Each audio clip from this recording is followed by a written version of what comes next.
What up, YouTube? You already know. She your boy, the Latin assassin himself. Big Lou, tapping back in. What it do? With Big Lou and FZR2. Baby. Bye. So, check it out, man. As you can tell from the thumbnail and you can tell from my attire. Bling, bling, bling, bling. Right? Got my basketball jersey on,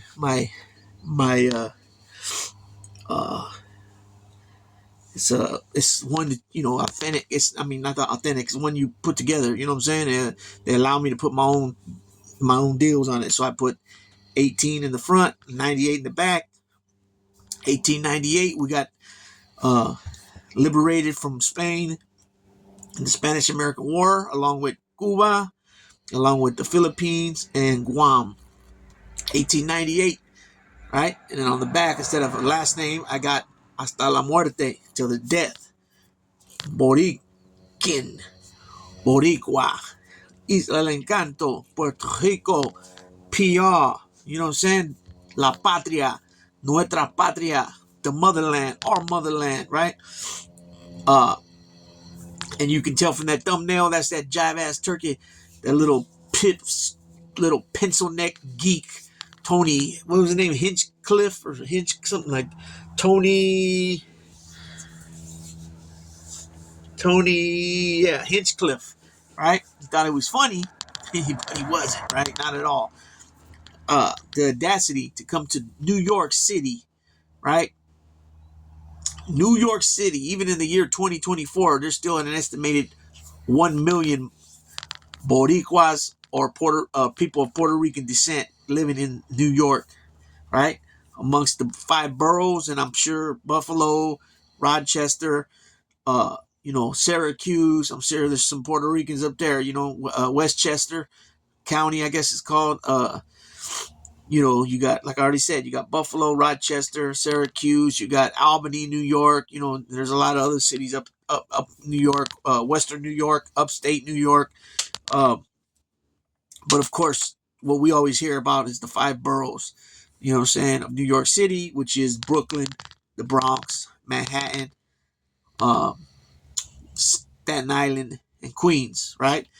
And we all know, I don't know if everybody knows, but of course, if you're from New York or Jersey, whatever, or your peeps come from that area, you're going to know El Barrio. El Barrio is Harlem, but they call it Spanish Harlem. From a certain area in Harlem is Spanish Harlem. I think it's around, I could be wrong, don't quote me on this, but I believe it's somewhere like 110th and 5th Avenue, 110th Street and 5th Avenue, somewhere around that area. It's called El Barrio, the neighborhood. That was where Tito Puente, the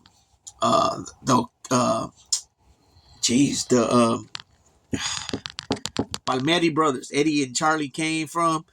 I believe Willie Rosario grew up around there,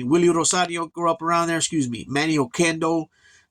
There was a lot of the Puerto Rican musicians from back in the day that grew up in that area. And I believe the only one that's still alive is Eddie Palmieri. All the rest passed, You're talking, these guys would be like 100 years old right now if they were alive, at least 90 in their 90s, right?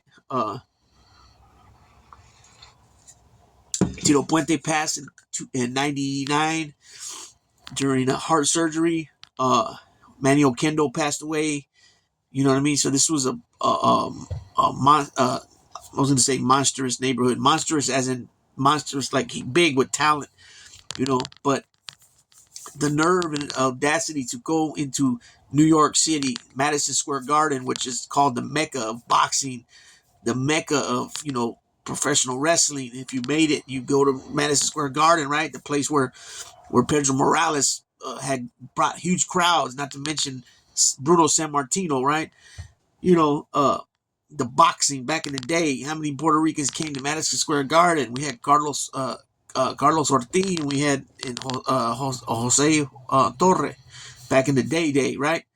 Both ex-champions, world champions. Ortiz, a couple divisions. Torres, I think he was just Torres.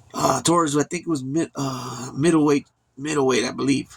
I believe middleweight. Let me check because I don't want to be wrong on that. Uh, uh, right. These guys were back in the day. They, you know, what I'm saying, I'm talking way in the 60s, right? 60s for sure, maybe 70s, but for sure 60s. Jose Torres, boxer. Okay, Jose Torres. He was the middleweight division at the 56th Olympic Games in Melbourne, Australia, right? Melbourne's in Australia, I believe, right? Yeah. Okay. These are some of our early champions. We had more champions than these guys, but these guys were of Puerto Rican descent, living in New York. They might have been born in Puerto Rico, but raised in New York. Yeah, okay, so he's born in Ponce, right? Light heavyweight. That's what I was thinking. 45 total fights, 41 wins, 29 by knockout, 3 losses, 1 draw. Um, so he's a obviously the champ. As me, Carlos Ortiz, he held world titles in lightweight, light, junior welterweight division. So two weight classes. And then we also know Hector Camacho, right? He's born in Puerto Rico, raised in New York. Wilfredo Benitez, lo mismo, same thing, right? Uh, but not to mention when Trinidad, Miguel Cotto, when these guys come to New York, they're well celebrated. Not even that, even Danny Garcia, who's from Philadelphia, another state, is big time. Heavily. Even when he's heavily loved, and even if he goes up against a fighter that's from New York, like Sab Judah, he's still like he's the home boy. You know, he's the home guy. Okay, let me tell you, Carlos Ortiz, he fought 70 total fights, 61 wins, 30 wins by knockout, 7 losses, 1 draw, 1 no contest. So he's a 2-division world champion. He was in 2002. Ortiz was voted by the Ring magazine as the 60th greatest fighter of the last 80 years. He held 21 place in ranking of the greatest pound for pound boxers of all time. Okay, not to mention that we got people. I mean, Puerto Rico has always been part of the of the fabric of this country on so many levels. They're historic. We're historic people as far as being involved, being there on the front lines of the military, right? All through the years, the wars. You go back, you can locate Puerto Ricans that fought from either the island or the mainland. It's the same army. You join the Marines or Army, Navy, or Air Force from the island. I know a friend of mine was in the Army, and he was not from Puerto Rico. He's from Chicago. But when his parents separated, the mama went back to Puerto Rico and took all the kids. They spoke no Spanish at that time, and they all speak Spanish now. Uh, just because he was from Chicago originally, he still had to go to do he had to take the 2-3 week course, the English, where they tell you the English commands. You got to learn all that fast. But he already knew it, you know what I'm saying? But because he joined from the island, he had to go do that. Okay, so we got the militaries out the way. They got the Borinquen, the Buccaneer, the Puerto Rican, I forgot the exact name of the group, but these guys, the 165th, these guys were monsters. These guys were, buku, bona fide badasses. You know what I'm saying? Just like the Red Tails were. Same shit, right? These guys were kick-ass mofos that didn't play no games. They were given their orders, and they went out and they executed, right? Same thing with the Red Tails. These are black Americans, Afro-Americans who were kick-ass fighter pilots that were always requested, and they didn't even know that they were even brothers, that they were blacks, right? So same thing with the Puerto Ricans, and they tried to keep, and even way dating back then, they would keep these groups, these platoons, all the same people. You know what I'm saying? But we got musicians, we got actors, we got movie stars, we got a bunch of people that sometimes they're not even known they're Puerto Rican. Freddie Prinze Jr. That kid Muniz. What's his name? He was in that. Freddie Muniz, I think his name is it. Freddie too. Freddie Muniz. Freddie Muniz. Muniz. I can't remember what the name of that show was he was in. I didn't watch it though. Let's see, Muniz. We'll just put Muniz. Frankie Muniz. He's Puerto Rican, right? We got got a bunch of guys. Hector Elizondo, part Puerto Rican. We got Tony Orlando. We got Geraldo Rivera, right? He's part Puerto Rican. Uh, and to mention, Geraldo's not no push around. Well, he'll get busy, right? He showed in that clip with those skinheads, right? He'll fight, right? We got Rita Moreno. We got Miriam Colon. We got all these people that been around forever that are Ricans, right? We got man, I mean, it goes on and on. Obviously, J Lo, people know Mark Anthony. We got so many, right? Raul Julia, you guys remember him? He played what's the name in the Addams Family, the dad. Around what, 92, 93, 94, somewhere around there, the new Addams Family movie. Unfortunately, he passed away soon after that. Uh, we got tons of singers, Hector Lavoe, way back when, right? We got Hector Lavoe, we got, like I said earlier, Tito Puente, Willie Rosario, we got Rey Barreto. Rey Barreto was on Sesame Street. Tito Puente was on Sesame Street. Celia Cruz was on Sesame Street. You know what I'm saying? We've been around, and then in the military back in the 70s when we have bases in France and Germany, Japan. I mean, they started making this salsa came out back in that day, that era, excuse me. It came to those bases we had, right? And now, and for the past long time now, past 30, 40 years, they have bands that sing in their native language, French, German, different African countries. They sing their own language, but the beats are salsa. You know what I'm saying? So you got the congas, the timbales, you got the bongos, you got the maracas, and then you got the Spanish instruments that got introduced. The guido, the cuatro, the tres, right? All those different things when they combine salsa with the Spanish instruments with the African instruments, boom, right? That's why they called it salsa, because it had all these different flavors in the gumbo, so to speak, right? And it was a big mix. It was a sauce of of son, of bomba y plena, guaracha. You know what I'm saying? It had all these different the Latin jazz, the jazz fusion, right? And all this was mixing the music, right? And the music was straight kicking butt, kicking ass, right? Straight up kicking ass. You can't put it no other way. All the way, like I said, in France, Germany, and it got hot. It got hot. The music was hot back in those days of the Fani All Stars. You had Willie Colon. You had Hector Lavoe. Let's start over. Jerry Masucci was an ex-cop.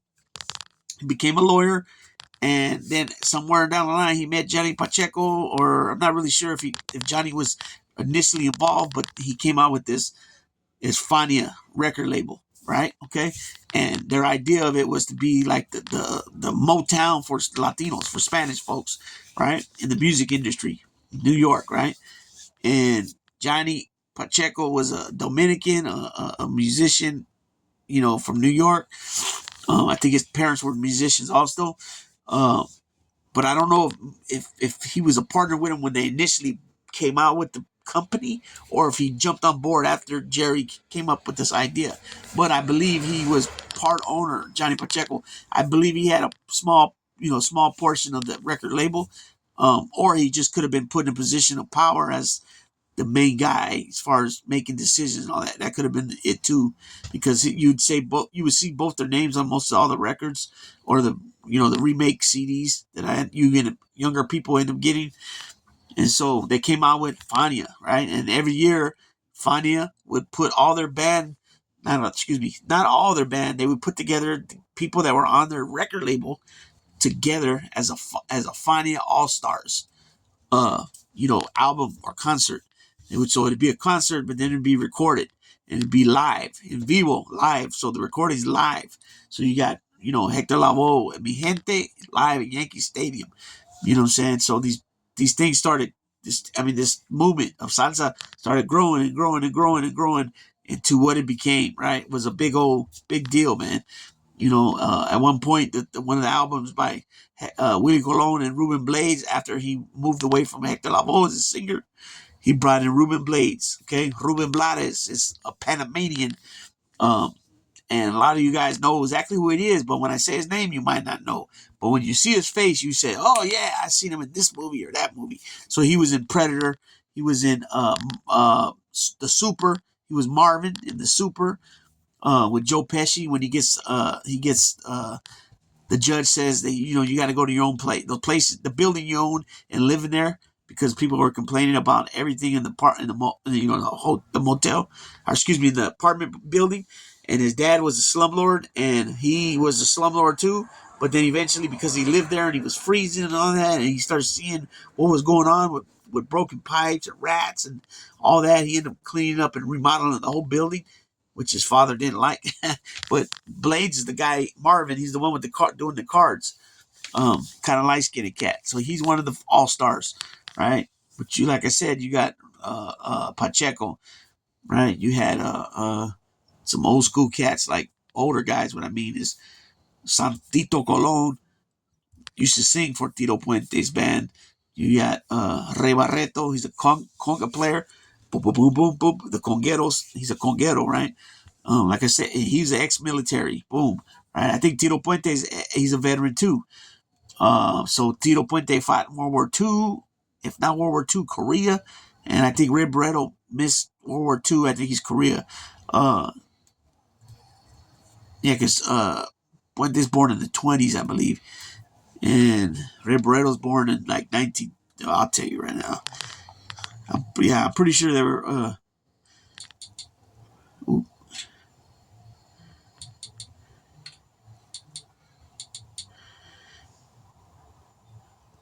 Rey Barreto. Oh, wait. Ray Barreto was born in 29. So Korea, he might have been 1929. 1945, he's only 16. Okay, let's see. I think he was in Korea. United States Army, 1946 to 1949.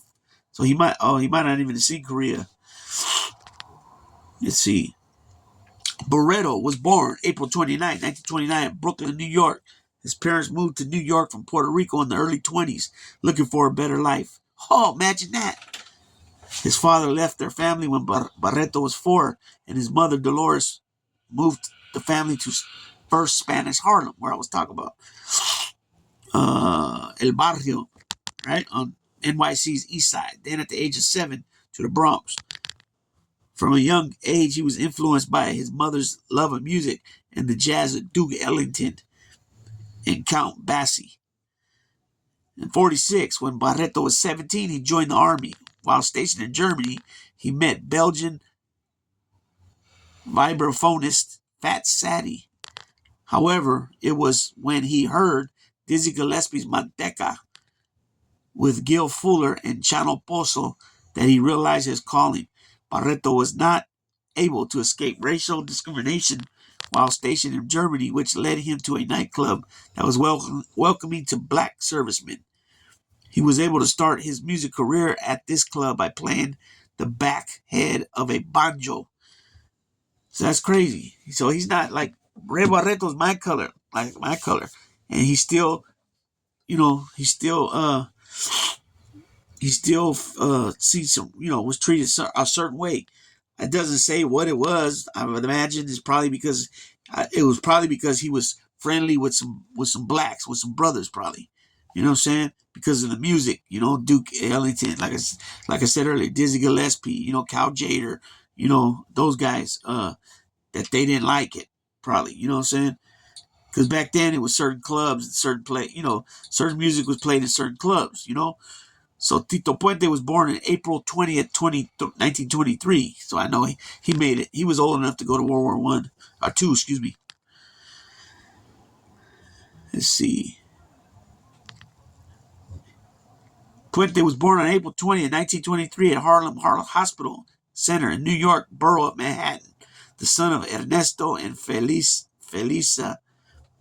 Felicia Puente, Puerto Ricans living in New York, Spanish Harlem. His family moved frequently, but they spent the majority of his childhood in Spanish Harlem.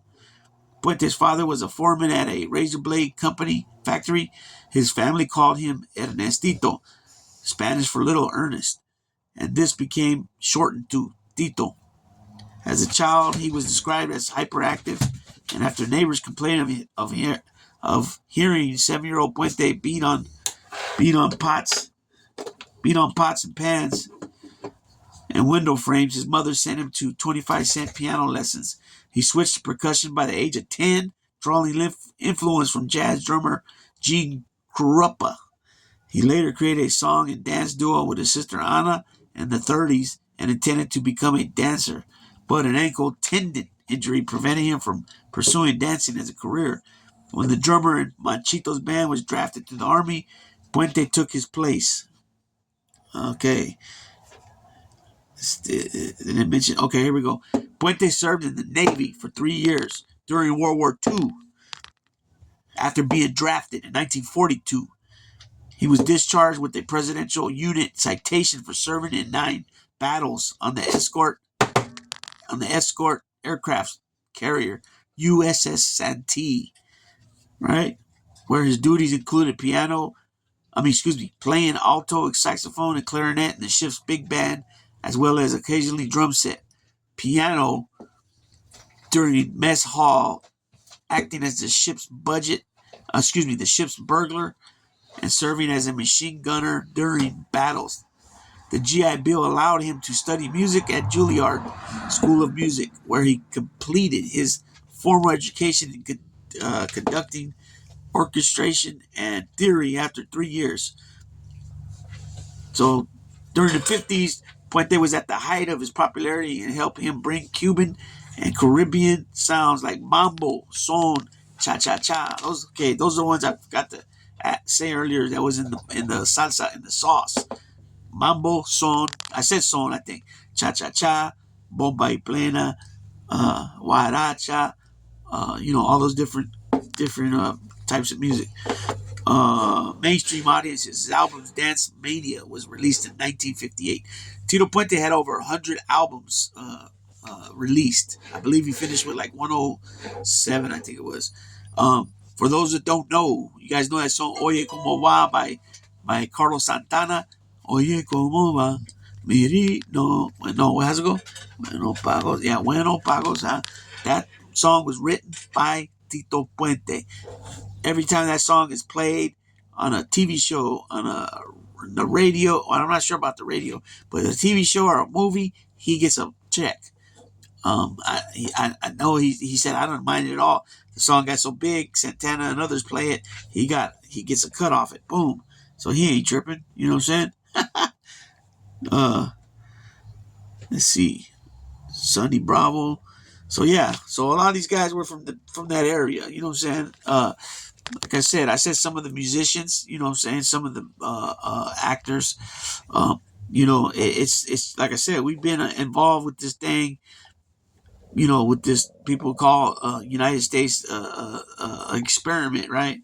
This idea called the United States. We were no longer paying taxes to a king of England, right? Therefore, nothing should change with that phrase right there. We don't pay a king. We are not under a dictatorship. Therefore, boom. Yeah, that's it. You know what I'm saying? That's it. That's enough said right there. With what's trying to be done and played out now, that goes against that right there. It goes against the idea of United States, of this experiment, right? And what I mean, you guys should understand what I mean by that. No Trump in the White House with all the deranged stuff he's talking about. And all the goofy shit that comes out of his mouth. It's crazy, right? It's insane in the membrane. Insane in the brain. Straight up. There's no other way to put it. The dude is 78 years old now. He's not the same guy from 2015 when he was campaigning for 2016. He's lost a lot. Look at him. Of course he got older, but everybody changes. But I mean, only thing about me that's changed 5-6 years ago is that I got gray hair. You don't see all puffing around the eyes. You don't see crow's feet or whatever they call that shit. You know what I'm saying? You don't see all that on me. Now, I don't. Now, look, don't. I'm not saying it like he's 70. He started out when he was 70. Now he's 78, right? That's how long we've been hearing this wacky shit being spoke. I said that to say this. The next time, he's going to lose again this time, and he's not going to return, and he's not going to be able to run the next time. I'm saying in 2028, he's not going to be able to run. He's so tired and burnt out now. His brain don't even work good as no more. I mean, you hear some of the things he says. Like people ask him questions, and he comes out with something that is totally from left field. You know what I'm saying? He's garbage, right? Straight garbage. What he thinks. He's a garbage of a person, if you ask me. Just for the simple fact of that sexual stuff that he has on him. That's enough for me, and I don't understand how these people that call themselves convicts, ex-cons, this is everything that you don't like. This is the top of it right there. Boom. Besides somebody telling, but I mean, you can say he does that too. That's why I don't understand. Like Jimmy, what's his name? Joey Merlino. He's all over. Oh, Trump. And, I mean, come on, dude. You want to talk about gangster? You want to talk about convict? Everything he does not agree with a convict. This dude is like, oh, you should arrest them and look at what they're doing. Why are you even saying all that? It don't matter how much heat you got on you. You're not supposed to be doing that. Period. You know what I'm saying? So it's what I mean by that is pick one. You can't be acting like you're this and that. You know what I'm saying? When you want to be. You know what I'm saying? You can't. Or if that's the fact, then folks like Joey Merlino shouldn't be pumping it up that way. You know what I'm saying? This is the thing, and I'm going to pretty much leave it with this. When this jive-ass turkey, Tony Hitchcliffe, and all the other speakers got up there to speak, you don't think that Trump or the Trump campaign at least knew what they were going to say? From my understanding, it was put on the freaking thing, the teleprompter. Everything they were going to say was put up there. So how the hell Trump wouldn't know? Why would you allow that? Especially you're in New York City, the mecca of Boricuas, right? It's the mecca for so many reasons. Like I said earlier, in Madison Square Garden. Why would you allow him to say that? I mean, this is the last week of campaigning. You're trying to grab as many Latinos and Puerto Ricans, and that Puerto Ricans go in Latino category, that you're trying to grab as many as you can. Why? So why would you allow him to say some stupid ass shit like that? Even if that's what you believe. There is a garbage issue there in Puerto Rico. I don't think they have any landfills, or they're using areas for landfill. I'm not sure, but I know this. That might be a problem, like I said, but it's not an excuse to talk like that, period. Because you still got a ton of people that go to Puerto Rico each and every month, each and every year, each and every decade for, vacation and enjoy what the island gives, the shows it has. So I see some lady come on talking about, oh, I'm Puerto Rican, and I got family in Puerto Rico, and from what they complain about, this guy was right on, so I didn't take that joke to heart. Well, what about everything else he said? I mean, come on. He said that, I don't want, I'm all open arms for immigrants, but it's like open like this. You know what I'm saying? Like, okay, you know what I'm saying? Then you said, oh, Latinos, that's all they do is have babies. So there goes the replacement theory bullshit, right? You know what I'm saying? There goes that. Then he said about the black dude, he said, oh, there's something about a beanie, something stock, cap over his head. And then he said, I was at his homeboy's house, and they carved some watermelon for Halloween. You know what I'm saying? So what does watermelon and black folks got to do with each other? It's a stupid ass racist comment, right? It's a racist ass joke. The watermelon, the fried chicken bullshit, right? Okay, that was out of pocket, right? Because just like what I said, they're trying to get Puerto Rican and Latino voters in these last week, as many as they get. They're also trying to get black votes, as many as they get. And I'm gonna keep it real, man. There's a lot of you black motherfuckers, you brown motherfuckers out there that got it twisted. You guys are so jacked up in the head on the reasonings why you're backing Donald Trump it's insane, boy. It's insane, and I don't get it. You guys are highly conflicted as far as the truth and the straight lies that he tells. Um, and all you got to do, and it's very easy to Google it. It seems like everything you hear, you run with that. You know what I'm saying? And a lot of it a lot of it is common sense shit. It's a lot of it's common sense. A lot of it's, if you have any type of knowledge up here, uh, you would know that what he's saying is straight nonsense. You know what I'm saying? Straight nonsense. I don't really want to get into it all on this video because it's already been on this for 30 minutes. But this was definitely something that has been bothering me for the last couple of days since I heard that bullshit statement by Tony Hitchcliffe and his bullshit, right?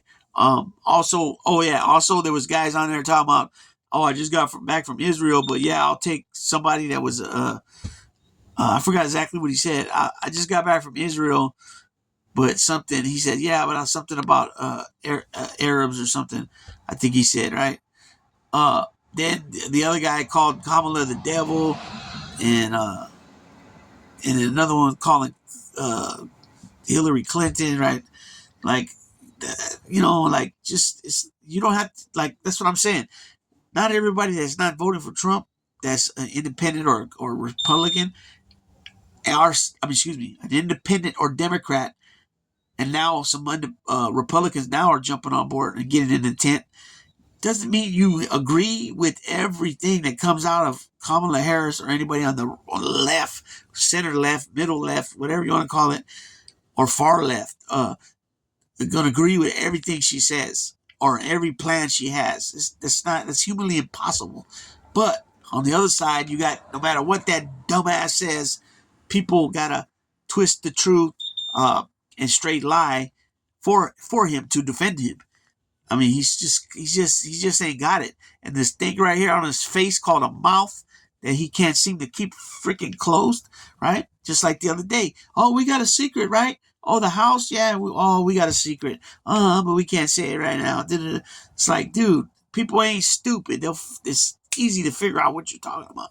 And we know what he's talking about. He's going to try to redo what Mike Pence didn't do in 2020, but with using this time the House members. And since Speaker Johnson is the actual speaker, he's the one sitting there.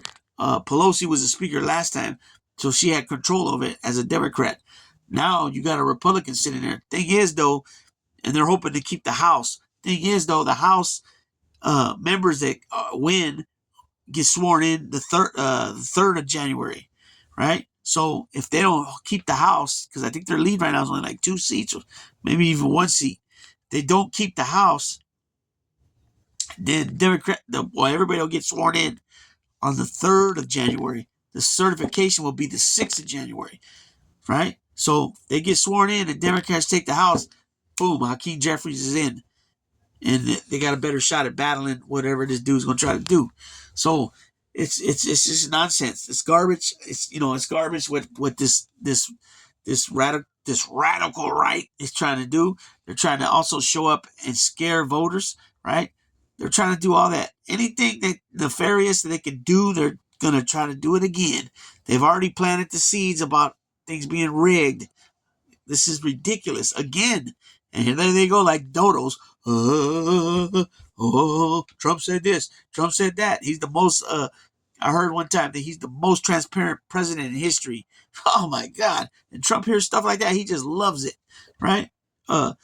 He constantly lies. And he's talking about Democrats were lying. So everybody got to show up and show out, right? November 5th. I'm registered. I'm going to vote, right? This is going to be my second time voting ever. I don't like some of the things Kamala Harris was about back when she was a district attorney and attorney general, right? Because I am a convict, ex-con, whatever you want to call it. But at the end of the day, I would never vote for that freaking turd, right? Just think about it. My great-grandmother, right? My great-grandmother, who was born in 1915, right? She died in 1970 something, 70, I think it was 77, 76, 78 maybe, before I was born, right? She was born in 78, I was born a little bit after that. And I'm not sure when Roe v. Wade went in exactly, but I hear different numbers. I hear when they reversed it, it was in law for 53 years. I've heard 54 years. I heard 52 years. I've heard 51 years. I never actually looked it up, but we'll say 50 years. And I think my great grandmother barely caught it if she passed at 77 or 78. I could be wrong about that. And now my great grandmother had more rights than my grandbaby does now, my granddaughter, my 5-year-old granddaughter. Just think about that. My 5-year-old granddaughter was born in 2019. She might have been born in 2020. Wait. It was 2019 or 2020. It was lockdown because of the COVID. We couldn't even go inside. So we waited outside watching movies in the car until the baby was born. And she was born in April. It's either 19 or 20. So my great grandmother, who's born in 1915, had more rights than my granddaughter, who was born in 2019 or 2020, had more rights than her. Just think about that for a second, people. Think about your grandmother, your great grandmother, if they're alive still. Your grandmothers, just say your grandmother. And then look at your kids. And if you have grandkids, look at your grandkids and be like, damn, look at that. The years and what's happened and went by and where we at now. You know what I'm saying? And another thing, they keep saying, oh, Trump just sent it back to the States. That's where everybody wanted it. No, everybody was happy with the Roe v. Wade being on the federal level as a right. Nobody had a problem with it. Even all the polls I've seen over the years, it was like always 60% at least or higher, right? But the thing is this now, he's talking about, whoa, it's at the states. So now basically you're saying that a woman that's from California is basically, they're not the same as a woman from Texas, because of the rules they have in that state as far as their own body. And so it makes absolutely no sense. It's ludicrous to say the least, right? And it's straight garbage and nonsense, right? And it's too much lies upon lies upon lies over there on that so-called GOP, right? MAGA movement bullshit, right? Because it's just disgusting to me how you would use people in their grief of loss and, tragedy because of these hurricanes that happen. Some of them have lost family members, and you're going to use that to talk shit about what's going on with FEMA and all that when FEMA has been on the ground since day one. I spoke to somebody that works for FEMA, and he told me, right? He said, and he's a Republican too, and it's just bullshit how they're fucking lying like that. You know what I'm saying? It's just lies. It's lies. They've been there. They've been on the ground. Money is flowing. And to lie and say that they gave it to immigrants, and you got MAGA Mike Johnson, Speaker of the House, sitting right there, pretty much shaking his head yes and going along with it, clapping, when he knows damn well, as everybody should know, American citizens should know, that no money goes nowhere and the amounts without Congress appropriating it. Okay, so you can't take money from that was appropriated for, say, for the Justice Department, for example, and then take that money and use it for transportation or, you know what I'm saying, or immigration. You can't do that. It's not allowed. It's not legal. They don't have the authority to do that. Only Congress does. So for him to be the head of Congress and to be sitting there clapping and all that shows you how much of a straight turd that dude is. That dude is not of God. He's not of Christianity. And I don't care who gets mad about it. I don't give a flying mother. Shut your mouth. But I'm only talking about Mike and Mike. I'm talking about how much of a scumbag he is, right? Just talking about you're a godly man and that's all a bunch of bull. You know what, right? Because Christianity, like I've said before, and I don't like talking like this, but man, it is what it is. It needs to be spoken about.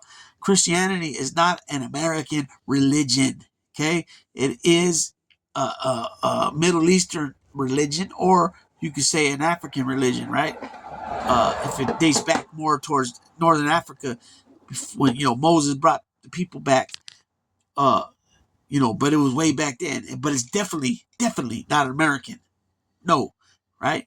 We got all that later on, and when the religions were flowing through the different areas, right? We picked up on it, right? And then your people's from England, yes, I think some in England, but your people's from Italy, Sicily, Spain, Portugal, are all those places there, French, uh, Catholic, right? Some French too, Catholic, right? And I believe there's some Catholic in England. Okay, and then that started flowing, and then you had some from Ireland, right? Irish Catholic. You got the Kennedys Catholic, right? The Bidens Catholic, and then the religion started going, and things got developed, right? But the Bible is the Bible. I don't care Christian, what denomination. The Bible don't change when it comes to that. What does it say? Love thy neighbor. Love thy neighbor. It don't say hate thy neighbor. Love thy neighbor. And if you see people that don't have, you do what you can to give. If you have. If you don't have, then that's one thing. But if you have a spare blanket, you give it to them. If you have an extra pair of socks or two, you give it to them. If you have a jacket or a thick, something, you give it to them, right? You don't just look at them and dehumanize the people, right? That's what I don't understand. But some of these people look at people like they're just, you know what I'm saying? You don't want to give them money, and you're gonna go in the Taco Bell, buy one of those cheap ass burrito. Even one of those cheap items for $1.69. Even one is better than nothing. But of course, if you don't have it, you just got enough to feed your family. That's different. But if you have the extra $1.50, and buy the man two. And maybe if you don't want to buy him a drink, get him a cup of water. Hand it to him. That's if you don't want to give him the couple dollars because you say, he's going to go buy alcohol or go buy drugs. Okay. It's to me, it's just weird how all this has become where just constantly, and this is all from the right. Well, no, I can't say all from the right, but in my opinion, majority of the right that are so damn hateful all the freaking time. It's all hateful filled rhetoric, right? That is not popular, very unpopular here, and is very, very un-American here. Okay, America is the land of immigrants. Okay, that's another thing. And I don't understand this is another thing I don't understand. I'm gonna keep it real. It doesn't mean I dislike you. It's just something I can't wrap my head around, that I can't understand why. But these Italian Americans, especially the ones from New York, they're so with Trump, right? They're so with Trump when what's fucked up about it is that you guys were the first brown menace. The Italians, the Sicilians were the first brown menace that came over. That's what they were considered, right? They were considered, greasers, grease balls, blah blah blah, and remember back then it was all segregated. Everything was with their own. You know what I'm saying? The Irish with the Irish, the Italians with the Italians, and that don't even mean Italians and Sicilians. That meant Calabrese, most likely with Calabrese, Calabrian, the Italians from southern Italy together, the Sicilians together, separate from the Italians, right? Because most of the Sicilians, especially back then, they were like, we're Sicilian. However you say it, Italian, I'm not sure. Siciliano, I think. Um, so, you know what I'm saying? Like I said, they were the first brown menace, and they should be more. I mean, come on, we heard the stories how they were treated back in the day. You know what I'm saying? Why would that be okay? It wasn't. So now why would it be okay now? Years later, let's pass it on to the next group. Like, you know what I mean? And this is the thing too with Puerto Rico, is that we're lucky to be, well, some would say not lucky. I'm saying what I mean by that is that we're United States citizens in the island, but to some people, we're just the same as the rest of the Latinos. And when they talk some of that bullshit, they're talking about us too. Even though, they might label it Mexicans or they might label it, Venezuelans. They really mean all of us. You know what I'm saying? And do I got any proof like where they've said that? No. But the way I've heard dudes speak about it when I have a conversation with them, like in the pen, uh, I've had talked to white dudes, and you know what? I have been called the N word too, by some white boys that were skinheads going to they were going to showers. They stopped, looked at us, me and my cellie, through the window and called us. That's what they called us, and I started busting up. I'm like, look at this jive ass motherfucker, right? But anyways, I don't. It's funny. It's just funny how so many people forget where they either came from or what their peoples went through. You know what I'm saying? And it's like, oh, same thing with like why they're allowing the Supreme Court is allowing some of the old laws to be overturned as far as the voting rights. You know what I'm saying? Because these judges are like, oh, well, it's 2024. We're so far away past that 60 stuff. We don't need these laws no more. Bullshit. Bullshit. These motherfuckers are changing the laws in a bunch of states on the state level on like getting. So if it's, for example, if you're sitting there waiting in line for hours upon hours, you're not gonna be happy, right? You're gonna be tired, probably thirsty, your feet are hurting, and you can't have somebody save your spot, or you go to your car and drive to the store real fast to go get something to drink. Or if anybody tries to give you drinks in line, that's a crime now. You know what I'm saying?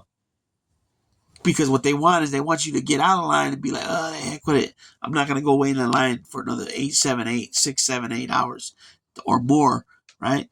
They rather you just leave and forget about voting. And thing is, too,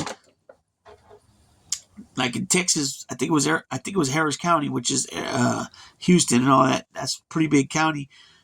That Governor Abbott of Texas, instead of him having 40 places to polling, not polling, what do you call it when the places to go to vote and the locations, and he had like 40 open, and he ended up closing like 35 of them. He only left like 6 or 7. He only left like 6 or 7 open, and there might have been drop boxes, but nonetheless, 6 or 7 open out of at one time 40, 50, and you're in this big county, because the reason for that is because they know that usually the ones that come out to vote are the older Mexican ladies and black ladies and black men, and they know a lot of them are coming from what you call it, from project homes, different places like that, and they got to ask for a ride, and they know that they don't want to be burdened. They don't want to burden, other family members for a ride, and so they'll tend to be like, a grouchy and get on and leave, and so when they start getting, upset, they're, most likely they're not going to come back. You know what I mean? And they need those rides, and it's just a form. It's a form of gerrymandering, kind of. You know what I'm saying? It's a lot of nonsense. It's a lot of nonsense. And then you got these people that are they're watching. They're at the polling places. They're poll watchers, but at the same time they're trying to intimidate voters. They're trying to intimidate voters, and and they're trying to intimidate voters, and it's been a law for a long time, I guess, that you're not supposed to wear like Kamala Harris hats or Kamala Harris fanny packs or Trump flags or Trump this or Obama that. I guess it's been a law for a while. And so when there were some guys, I don't know if it was the guy or it was a lady, I think she had a Trump shirt on. They told her she wasn't supposed to wear that inside while she's voting.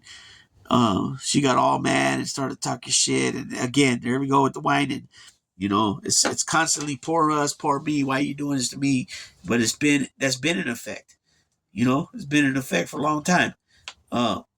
Same thing with any government property of the United States. For example, when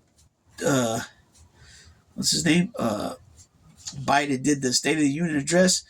He had, I mean, but a few guys. The one congressman had the tie, and old Marjorie Taylor Greene had the hat. Right, and I think she had something too here.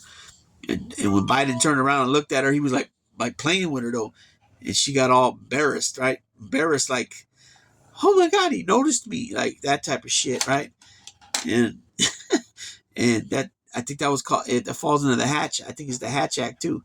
You know what I'm saying? You remember that time? I don't know if you guys remember the time that Trump had Kellyanne Conway out there talking. She was on Trump property bragging and kind of not bragging, but she was uh, like promoting uh oh man, what's her name? The daughter. Ivanka's stuff, her clothing line or her shoes or something. And she's not supposed to do that, right? She knows that. And yet, these are the things that they just keep doing and they don't care about breaking any type of rules, right? Um, but it just falls along the pattern of what this dude's all about. He showed us a long time ago, right? And this is another thing I noticed. I'm just going to go ahead and take this video to an hour since I already got 51 minutes. But this is another thing. I noticed there's a show that I be watching sometimes. There's two young black dudes, and they'll watch something that's being said, and then they'll stop it and they'll comment on it. But these guys are like, they're talking about the New York trial, and it's like, this shit about, they're playing what was that? How the shit that they said? Oh, they're playing political warfare with the Justice Department and this and that. Come on, man, that's a bunch of bullshit. Right? It's a bunch of bullshit because the fact is your guy, Mr. Donald Dump, right, with his shit on himself ass, farting while he's up in the mic and shit. You can hear it, man. Fucking just nasty. You know what I'm saying? That clip of Dianne Feinstein sitting next to him when he farts, and she's like, you know what I mean? It's crazy, right? And the other day he farted hell loud and he was on stage and was it Detroit? I think it was Detroit, right? Or Chicago. No, it wasn't Chicago. It was Detroit, I believe. That shit's nasty, man. Wearing a diaper and shit. Why are you wearing a diaper? You know what I mean? And then it's cold like because then his supporters turn around, they're wearing diapers. You know what I'm saying? Then they got this thing with JD Vance's man juice in it. Like, what the fucking weird shit? That's the weird shit. When they say weird, that's the weird shit. Trump had the nerve to say weird. Oh, me and JD, we might be something, but we're not weird. No, dude, you're very weird. You're very weird. Talking about a 10-year-old girl that's like 10 years old. Okay, we'll say she's 12 years old. Even if she was 14 years old, it's still weird. You were well in your 30s at that time. I think in your 40s, maybe even 50s at that time, early 50s. You said on camera, oh, I'll be dating that girl in 10 years. But why would you even have that thought in your mind with the 10-year-old girl? Then you're talking about Paris Hilton, how she's always been beautiful. And, you know what I'm saying? And they're looking at a picture of her at like 14. Like, the fuck is this shit? It's weird, dude. It's hella weird. They just showed something with him and fucking Jeffrey Epstein yesterday. I seen something about a girl that swore that he messed with her. He messed with her at Jeffrey Epstein's island, not island, at his I don't remember if it was his island or if it was his office or his house, but she was 13 years old, and you know what I'm saying? This dude's weird, man. And they say ask Wendy Williams asked what's something that him and his daughter have in common.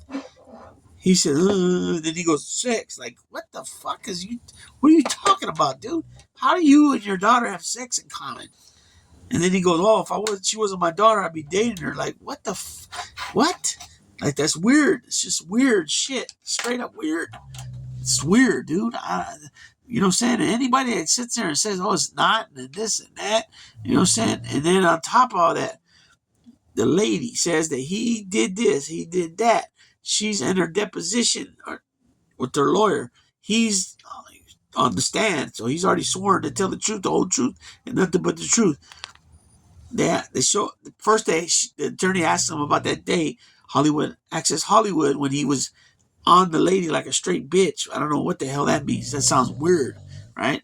He goes, I was on her like I was a bitch. I don't what the hell does that mean?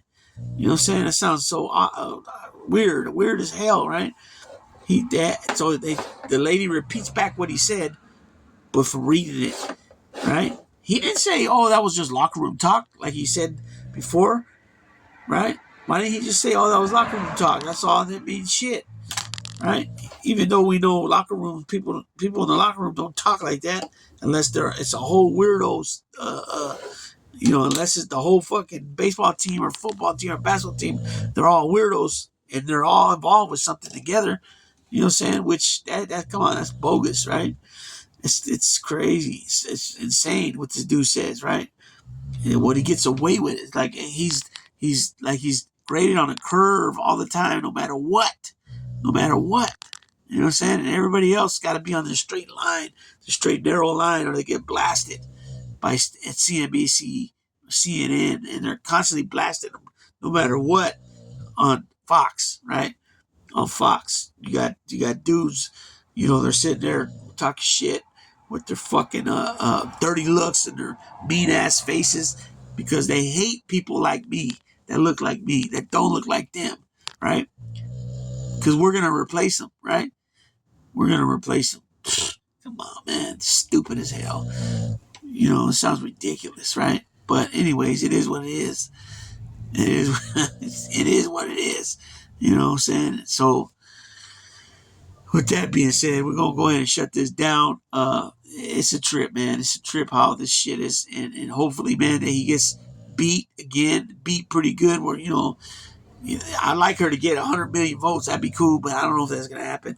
You know what I'm saying? But if she could beat him by at least what Biden beat him last time by 7 million votes at least, that'd be cool, right? But I'd really like to see more a landslide.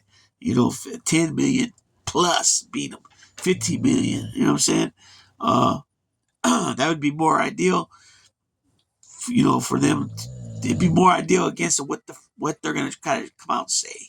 You know what I'm saying? About it being rigged. The good thing is this time is that he's not in the White House because J.D. Vance would not have done and will not have do what Mike Pence did last time. The right thing, right? J.D. Vance will do anything that he can to continue to grab more power and hold on to the power. So right now he's a United States Senator, pretty powerful guy, right? It could be argued that there's a lot of other Republicans that are more powerful than him. Grassley, those type of guys, right? Lee, those type of guys, right? There's a few other ones I can't think of the names right now. And so him being put in as vice president, he's right there. He's right there, right? Trump's so old that anything can happen with Trump. Just like they were talking shit about Biden. Oh, he'll last 6 months. He's been there the whole term. Oh, if you remember what they said, 2016. Oh, if you vote for Biden, our country's gonna, right? Well, that ain't happened. He brought us back from a pandemic, right? Now, if you let Kamala Harris, we won't have a country more. It's just the same song and dance, right? Now it's just been passed to that partner. And so, like I said, his brain is getting so warped and mashed up now. To come back in another 4 years, he's not going to make it. I don't want to be honest with you. I don't believe he'll make it. I don't believe he'll make it past. He's already 78, right? So I don't think he'll make it past 80. And I don't mean dying. I'm talking about where he's got a lot of problems. You know what I'm saying? Where now his sons are speaking for him all the time. You know what I mean? That's what I'm saying. So, yeah, just a straight turd of a person. Straight up. He's just we gotta make sure he don't get back in there. The plans in Project 2025 is way off the hook. Doing away with the education department. You know what I mean? Reversing all kinds of different things. Uh, the tax, the child tax credit, it did pass. Republicans voted against it. J.D. Vance didn't even bother to show up for the vote. But yet, this is the party that cares for families. You know what I'm saying? This is the party that cares for Americans. No border deal. They came out with, as soon as they got in the White House, they came out with something. No border deal, right? Burn pits. Republicans all voted against it. Um, IVF to protect IVF. Republicans all voted against it. This is all recent stuff in the last couple of months. Not burn pits, but everything else. So what's going on there? You know what I'm saying? What's going on there? So, uh, you know, Ted Cruz, all these jive ass motherfuckers, Lindsey Graham, Marco Rubio, all these people that placed, I was just straight turned around, became cowards, and rock for that dude by all means necessary, no matter how much silly he sounds. Uh, they do a damn good job to try to twist the story and get away from the real reason that they're being asked about Donald Trump. But yet, they answer in smooth ways sometimes. Other times you could just see them pivoting, dancing away from the question that's asked. But like I said, this dude has been graded on the curve all the way down the line since 2018, right? And when I say fake news, I don't mean they're reporting fake news. I'm meaning the fact that they're not reporting the news correctly and be speaking about the stuff that they really should be talking about. You know what I'm saying? Like just everything about that dude, like his scandalous the way they're handling his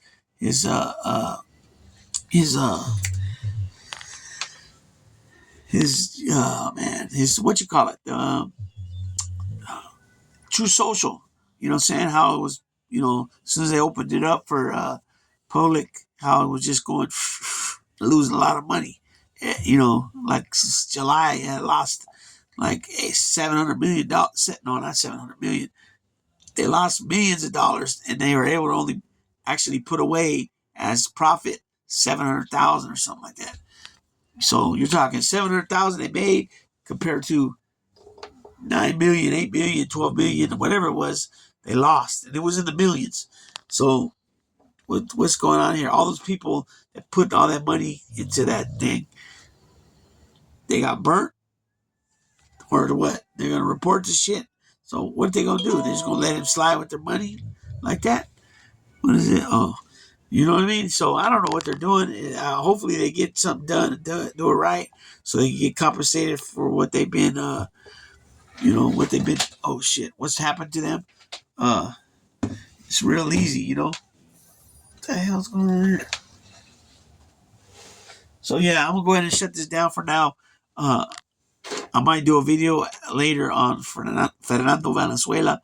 He passed away, and I believe if the Dodgers win today, I believe that's it. They swept them, the Yankees. And this was a big World Series, man. The Dodgers. I mean, you take it back to the Brooklyn Dodgers against the New York Yankees. Out of the Bronx. This was a big deal. I think the last time these guys played was 1981, I believe, 80 or 81 World Series, which Fernando Valenzuela was in, right? I believe he's a rookie, 1981. Yeah, he won. I believe he won the Rookie of the Year and the Cy Young that year. So, and he's not in the Hall of Fame. It's crazy. He should be, right? Best Mexican pitcher ever. Yeah, he's not in there. Maybe they'll put him in there now along with him and Pete Rose.